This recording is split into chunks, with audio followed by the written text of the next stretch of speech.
अस्सलाम वालेकुम, मैं हूँ आपकी होस्ट महाम अहमद L3 TV पर और मैं आपके लिए लेकर आई हूँ प्रोग्राम ख़वातीन और लोकल गवर्नमेंट्स। आज के सेशन पे हम बात करेंगे ख़वातीन की नुमाइंदगी में पेश आने वाले मसाइल जो लोकल गवर्नमेंट्स में उनको दरपेश हैं। और इस सिलसिले में हमारे साथ मौजूद हैं हमारी मेहमान मिस ज़ेबुन्निसा, जो कसूर डिस्ट्रिक्ट काउंसिल की फॉर्मर मेंबर हैं और WDC LCAP की चेयरपर्सन भी हैं। अस्सलाम वालेकुम। वालेकुम अस्सलाम। क्या हाल है आपका? जी अल्हम्दुलिल्लाह मैं ठीक हूँ, थैंक यू। जी ज़ेब, तो हम आज हमारा जो प्रोग्राम है इसमें हम बात करेंगे ख़वातीन के मसाइल जो लोकल गवर्नमेंट्स में उनको दरपेश आ रहे हैं। तो मैं आपसे सबसे पहले पूछना चाहूँगी कुछ चैलेंजेस जो आप हमारे साथ शेयर करें। आप इस फील्ड में बहुत एक्टिव मेंबर हैं कि ऐसी कौन सी चैलेंजेस हैं, पॉलिटिकल चैलेंजेस हैं जो ख़वातीन को पेश आ रहे हैं लोकल गवर्नमेंट में नुमाइंदगी के लिए? हम अगर ख़वातीन की पार्टिसिपेशन को लेकर उनके प्रॉब्लम्स को हम डिस्कस करें तो यहाँ पे बहुत टाइम लगेगा, क्योंकि बेशुमार प्रॉब्लम्स हैं जो ख़वातीन को फेस करने पड़ते हैं लोकल गवर्नमेंट में। सबसे पहला जो प्रॉब्लम है वो उनको पार्टिसिपेशन, उनकी रिप्रेजेंटेशन का है, क्योंकि ख़वातीन को उस तरह से रिप्रेजेंटेशन नहीं दी जाती जिस तरह से रिक्वायर्ड होती है। और जहाँ पे ख़वातीन को रिप्रेजेंटेशन कम होती है उनकी, वहाँ पे फिर उनके प्रॉब्लम्स जो होते हैं, जो उनके इश्यूज़ होते हैं, उनको नोटिस उस तरीके से नहीं किया जाता। अब आप हमारे लोकल गवर्नमेंट एक्ट्स को अगर उठा के देखें, रिसेंट पास्ट में अगर हम जाते हैं तो मुशर्रफ दौर में जो लोकल गवर्नमेंट ऑर्डिनेंस था 2001 वाला, उस ऑर्डिनेंस में ख़वातीन को 33% रिप्रेजेंटेशन दी गई। हमारे कंट्री में एक एवरेज जो समझा जाता है 50% ख़वातीन समझी जाती हैं कि हमारे कंट्री में एग्जिस्ट करती हैं। तो लोकल गवर्नमेंट एक्ट में 33% रिप्रेजेंटेशन दी गई है लोकल गवर्नमेंट ऑर्डिनेंस 2001 में, जिसको बाद में 2010 में रिपील कर दिया गया और फिर नया लोकल गवर्नमेंट एक्ट आया 2013 में। उसमें बजाय इसके कि आप ख़वातीन की रिप्रेजेंटेशन को इंक्रीज़ करें, उसमें डिक्रीज़ करके 20% तक ले आए ख़वातीन की रिप्रेजेंटेशन। तो अब जो नया लोकल गवर्नमेंट एक्ट बना है, नई हुकूमत ने, PTI ने बनाया है लोकल गवर्नमेंट एक्ट 2019, उसमें ख़वातीन की जो रिप्रेजेंटेशन है विलेज काउंसिल और नेबरहुड काउंसिल में, उसको फर्दर डिक्रीज़ करके उन्होंने उसमें तो 25% है जो नेबरहुड काउंसिल्स हैं और विलेज काउंसिल्स हैं, लेकिन जो टाउन कमेटी हैं, म्यूनसिपल कॉरपोरेशन है, तहसील लेवल पे 14% कर दी गई है। तो ये मेन इशू जहाँ से स्टार्ट होता है, सबसे पहला चैलेंज जो ख़वातीन को दरपेश है वो उनकी रिप्रेजेंटेशन वाला प्रॉब्लम है, क्योंकि उस तरह से उनको रिप्रेजेंटेशन नहीं मिल पाती। कम होने की वजह से उनके मसाइल को भी नोटिस नहीं किया जाता, अनसीन छोड़ दिया जाता है। उसके बाद पार्टिसिपेशन, रिप्रेजेंटेशन के बाद उनकी दूसरा जो बड़ा चैलेंज है वो रिज़र्व सीट्स पे जो उनको इलेक्ट किया जाता है वो है। जब हम ख़वातीन को रिज़र्व सीट पे लेके आते हैं, डायरेक्ट इलेक्शन में पार्टिसिपेट नहीं उनके लिए स्पेशल एक डायरेक्ट इलेक्शन नहीं होता, कोटा बेस पे ख़वातीन को जब किया जाता है सिलेक्ट, तो वहाँ पे फिर मेरिट जो है वो एक साइड पे हो जाता है। दूसरा ये है कि उसमें हमारी आ जाती है फेवरेटिज़म आ जाती है, पर्सनल लाइकिंग डिसलाइकिंग आ जाती है। तो जब पर्सनल लाइकिंग डिसलाइकिंग आती है तो वहाँ पे मेरिट की तो धज्जियाँ उड़ जाती हैं और ख़वातीन को नहीं देखा जाता कि कौन एक्टिव है, कौन एजुकेटेड है। मतलब एजुकेशन भी बहुत ज़रूरी है इसमें। तो अगर हम इलिटरेट फ़ीमेल को प्रेफर करेंगे एजुकेटेड फ़ीमेल से, तो फिर जाहिर सी बात है वो उनके जो इलिटरेट वीमेन हैं वो अपने रोल और रिस्पॉन्सिबिलिटीज़ को नहीं समझ पाती और उस तरह से वो परफॉर्म भी नहीं कर पाती, वो पीछे रह जाती हैं। बिल्कुल ऐसा ही है। तो दूसरा ये प्रॉब्लम है। इसके बाद जो एजुकेशन का भी प्रॉब्लम बहुत ज़्यादा है, इसको बल्कि हमें अपने एक्ट में शामिल करना चाहिए कि ख़वातीन को एजुकेटेड होना चाहिए। एटलीस्ट जो मैट्रिक है इतना तो एजुकेशन होनी चाहिए, ताकि ख़वातीन जो हमारा एजेंडा आता है उसको समझ सकें, प्रॉपर तरीके से उसको रिप्रेजेंट कर सकें अपने आप को। डिस्ट्रिक्ट में जब आती हैं या यूनियन काउंसिल में आती हैं तो अपने आप को रिप्रेजेंट कर सकें, उनको अवेयरनेस हो جب ان کے پاس ایجوکیشن ہوگی تو اویئرنیس آئے گی.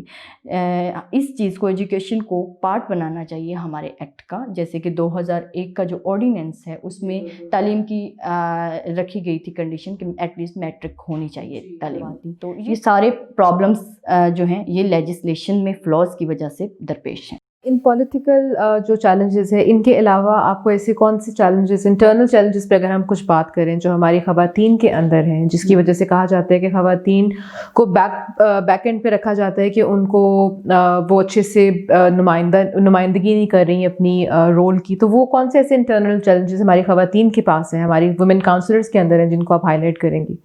اس میں سب سے پہلا پرابلم تو یہ آ جاتا ہے نا کہ ان کی لیک آف کانفیڈنس ہوتا ہے ان میں. اور اس کی ریزن یہ ہے کہ جب ان کو چیزوں کا پتہ نہیں ہوتا, چیزوں کی اویئرنیس نہیں ہوتی تو وہ پھر اس کو پرفارم نہیں کر پاتی. تو اس کے لیے اویئرنیس ہونا ضروری ہے, اور اویئرنیس کے لیے ایجوکیشن ضروری ہے, ٹریننگز ضروری ہیں. تو یہ ساری چیزیں ان چیزوں کی کمی جو ہے وہ ان کو پیچھے کر دیتی ہے خواتین کو. اور اس سے بھی بڑا ایک اور چیلنج ہے جو نارملی رورل ایریاز میں ہمیں دیکھنے میں آتا ہے کہ ہمارے جو نارمز ہیں, ہمارے کلچر ہے, وہ ہمیں الاؤ نہیں کرتا خواتین کو کہ وہ باہر نکلیں, مردوں کے شانہ بشانہ آ کے کام کریں. تو جب کوئی فیمیل نکلتی ہے سب سے پہلے اسے پرابلم اپنے گھر سے فیس کرنی پڑتی ہے. سب سے پہلا جو اس کو پار کرنی ہوتی ہے سیڑھی, وہ اس کے گھر کا جو ماحول ہوتا ہے, اپنے گھر والوں کو کنونس کرنا ہوتا ہے کہ بھی میں اس طرح سے یہ کام کر رہی ہوں. ان کو اگر وہ کنونس کر بھی لیتی ہے تو سوسائٹی جو ہے وہ ہمارے لیے بہت سے ہنڈرنسز کریٹ کرتی ہے. تو بہت سے لوگوں کی بہت سی باتیں سہنی پڑتی ہیں جو ان کے کانفیڈنس کو شیکن کر دیتی ہے اور ان کو ریسٹرکٹ کر دیتی ہے. وہ جب جاتی ہیں اپنی کونسلز میں تو وہاں پہ وہ پھر پراپرلی پرفارم بھی نہیں کر پاتی. ان کے مائنڈ میں بیک میں یہ چل رہا ہوتا ہے کہ یہ بات کروں گی تو کہیں آگے سے غلط بات نہ ہو جائے. بالکل وہاں پہ اب میں آپ کو ہمیشہ نیگلیکٹ کر دیا جاتا ہے. ایسے ہی ہے بالکل. میں آپ کو چھوٹی سی مثال دیتی ہوں. میں خود جب میٹنگس میں جاتی تھی, ہمارے اجلاس ہوتے تھے, تو یہ چیز میں نے ادھر بھی نوٹس کی ہے کہ اگر کوئی فیمیل بولنے لگتی تھی تو وہاں پہ شور اتنا ہوتا تھا کہ ان کو بولنے ہی نہیں دیا جاتا تھا. ہاں, تو ان کی آواز دبا دی جاتی تھی. اور جب ان کی ایک بار وہ بولنے کی کوشش کریں گی اور ان کی آواز کو دبا دیا جائے گا تو پھر وہ دوبارہ ان کے اندر ان فیمیلز میں وہ کانفیڈنس دوبارہ نہیں آ سکتا. تو آپ خود ایک ایکٹیو ممبر ہیں اور آپ نے بہت سی ایکٹیویٹیز میں بہت ایکٹیولی پارٹیسپیٹ کیا ہے. آپ لوکل کاؤنسل ایسوسیشن کا ایک اہم حصہ ہیں, اور جیسے میں نے پہلے انٹروڈیوس کیا کہ ویمن ڈیولپمنٹ کمیٹی کے آپ چیئر پرسن بھی ہیں. تو ہماری ایسوسیشن جو ہے وہ کیا رول پلے کر سکتی ہے ہماری ویمن کاؤنسلرز کی کانفیڈنس بلڈنگ کے لیے یا کیپیسٹی بلڈنگ کے لیے؟ دیکھیں, خواتین کے پرابلمس جس طرح سے بے شمار ہیں, ان کے حل کے لیے ان خواتین کے پرابلمس کو سورٹ آؤٹ کرنے کے لیے پراپر کوئی پلیٹ فارم موجود نہیں تھا. ٹھیک ہے, میں بلکہ اپریشیٹ کرتی ہوں لوکل کونسل ایسوسیشن کو جس نے خواتین کو ایک پلیٹ فارم مہیا کیا جس پہ خواتین اکٹھی ہو کے اپنے ان کو اتنا. سب سے اچھی چیز جو لوکل کونسل ایسوسیشن کی ہے کہ انہوں نے فیمیل کی پارٹیسپیشن اس لوکل کونسل ایسوسیشن میں 33% رکھی ہے. اور اس کے بعد انہوں نے اس لوکل کونسل ایسوسیشن میں باقاعدہ ایک کمیٹی کانسٹیٹیوٹ کی ہے جس کو ویمن ڈیولپمنٹ کمیٹی کہا جاتا ہے, جس کی میں چیئر پرسن ہوں, جو کہ 9000 پچھلے ریکارڈ کے مطابق 2013 کا جو لوکل گورنمنٹ کا ایکٹ ہے اس کے مطابق 9000 فیمیل کونسلرز پنجاب میں موجود تھیں, ان کو ریپرزینٹ کرتی ہے. ٹھیک ہے, تو لوکل کونسل ایسوسیشن نے بہت سے کام کیے ہیں خواتین کی بیٹرمنٹ کے لیے. ٹریننگ سیشنز کیے ہیں جس میں ان کو لیڈرشپ کی ٹریننگ دی گئی ہیں. لیڈرشپ کی جب ٹریننگ ان کو دی گئی ہیں تو اس کے رزلٹ میں خواتین کے اندر کانفیڈنس بلڈ ہوا ہے. ڈیسیجن میکنگ پاور کا ان کے اندر جذبہ پیدا ہوا ہے کہ وہ کس طرح سے پارٹیسپیٹ کر سکتی ہیں ڈیسیجن میکنگ پروسیس میں. اور بے شمار چیزیں ہیں, ان کے رول اینڈ एबिलिटीज़ जो हैं वो उनको पता चली हैं। जब चीज़ों का आपको पता चलता है, आपको अवेयरनेस होती है, तो फिर आप चीज़ों को अच्छे तरीके से परफॉर्म कर सकते हैं। तो ये सारी चीज़ें जो हैं ये लोकल काउंसिल एसोसिएशन की वजह से ही हमारे अंदर आई हैं। मैं खुद इसका पार्ट हूँ। मैंने बहुत सी चीज़ें सीखी हैं। मैं जब इलेक्ट होके आई थी डिस्ट्रिक्ट मेंबर मैं बनी थी, तब मेरे अंदर, बेशक मैं एजुकेटेड हूँ लेकिन इतना कॉन्फिडेंस नहीं था। इतने मेरे अंदर जो सोई हुई आप कह लें मेरी जो एबिलिटीज़ थी उनको इन्हेंस किया है, तो लोकल काउंसिल एसोसिएशन की ही वजह से ये सब पॉसिबल हुआ है। अच्छा, मैं आखिर में आपसे ये पूछना चाहूँगी, कुछ आप थोड़ी सी अगर नज़रसानी इस पॉइंट पे रखें जो हम अपने व्यूअर्स को और दूसरे लोगों को बता सकें कि ख़वातीन की नुमाइंदगी जो है वो लोकल गवर्नमेंट में क्यों ज़रूरी है, और ख़वातीन एज एन एंटिटी क्या चेंज लेकर आ सकती हैं हमारे कंट्री की डेवलपमेंट और बेटरमेंट के लिए।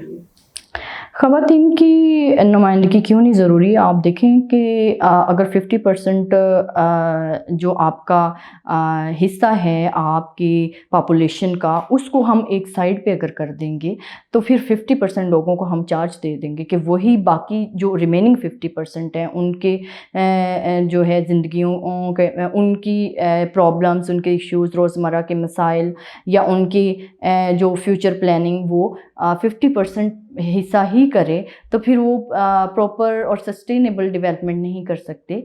तो इसके लिए ज़रूरी है कि ख़वातीन को भी, क्योंकि वो 50% ख़वातीन हैं, एक आधा हिस्सा है एक कम्युनिटी का, हमारी पॉपुलेशन का, तो उनको निगलेक्ट करके हम प्रॉपर जो है वो लेजिस्लेशन नहीं कर सकते। दूसरा ये है कि ख़वातीन जो हैं वो ज़िंदगी के हमारे हर शोबे में इस वक्त एक्टिवली पार्टिसिपेट कर रही हैं, तो फिर वाई नॉट इन पॉलिटिक्स। ठीक है, तो पॉलिटिक्स में भी ख़वातीन का होना ज़रूरी है, क्योंकि एक ख़ातून ही जो है वो प्रॉपर तरीके से ख़वातीन के प्रॉब्लम्स को समझ सकती है, उनको हाईलाइट कर सकती है, लेकिन उसके लिए शर्त ये है कि प्रॉपर लेजिस्लेशन की जाए, ख़वातीन के उन पार्टिसिपेशन, इलेक्शन में उनकी पार्टिसिपेशन, उनके रोल और उनकी रिस्पॉन्सिबिलिटीज़ के ऊपर प्रॉपर हमें ज़रूरत है कि लेजिस्लेशन हो, और जो रिज़र्व सीट पे ख़वातीन आती हैं उस सिस्टम को ख़त्म किया जाए। थैंक यू ज़ेब, बहुत बहुत शुक्रिया आपका इस कीमती वक्त का और हमारे साथ इतनी अच्छी गुफ्तगू करने के लिए। व्यूअर्स, जैसे हमने भी बात की ख़वातीन की लोकल गवर्नमेंट्स में नुमाइंदगी के बारे में, क्या मसाइल उनको दरपेश हैं और उनको बेहतर बनाने के लिए क्या हल किए जा सकते हैं, लोकल काउंसिल एसोसिएशन क्या रोल प्ले कर रही है। मैं बस यही कहना चाहूँगी कि ख़वातीन जो हैं वो अपनी डेली लाइफ में मल्टीटास्कर हैं, अपनी रोज़मर्रा की ज़िंदगी में मल्टीटास्कर हैं, तो डेफ़िनेटली वो एक डिसीजन मेकिंग पावर बनकर आगे आ सकती हैं और आगे आना चाहिए। और इसके साथ ही हम आज के अपने इस प्रोग्राम सेशन को ख़त्म करते हैं। बहुत शुक्रिया हमारे इस प्रोग्राम को देखने का। मज़ीद इन्फॉर्मेशन के लिए LCA TV को सब्सक्राइब करें और हमारी वीडियोज़ को लाइक करें। Thank you so much.